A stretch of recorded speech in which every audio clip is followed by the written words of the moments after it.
Hola, ¿qué tal? Hoy vamos a hablar de un ciclista que fue antiguo socio de la Sociedad Ciclista Veloclub de Valencia, Antonio Escuriet. Ciclista español, nacido en el municipio de Señera, en la provincia de Valencia, en 1904. Sería el primer ciclista español en conseguir una victoria en la Vuelta Ciclista a España en su primera edición, en 1935, y también en portar el maillot de líder de la Ronda Española. Aquí vemos una imagen en primer plano de Antonio Escuriet.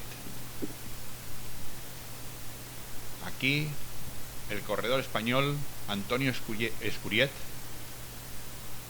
al llegar en primera posición a la meta de Santander en la segunda etapa de la Vuelta Ciclista a España de 1935, y también sería el primero en portar el maillot de líder.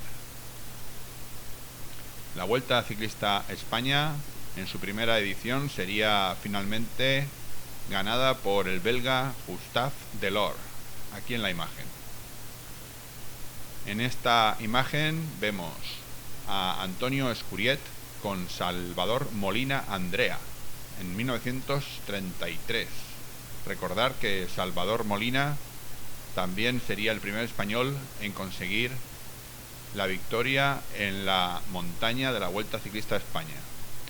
También ciclista valenciano. Otra imagen de Escuriet.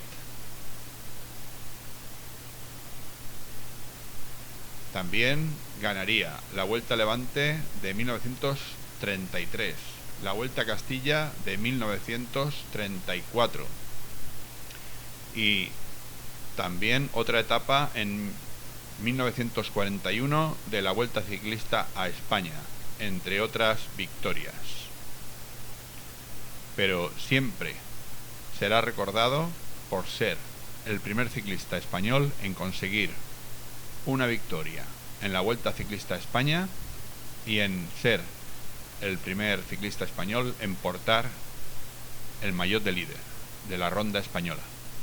Bueno, pues esto ha sido todo. Espero que les haya gustado y se suscriban a este canal. Venga, nos vemos en el siguiente vídeo.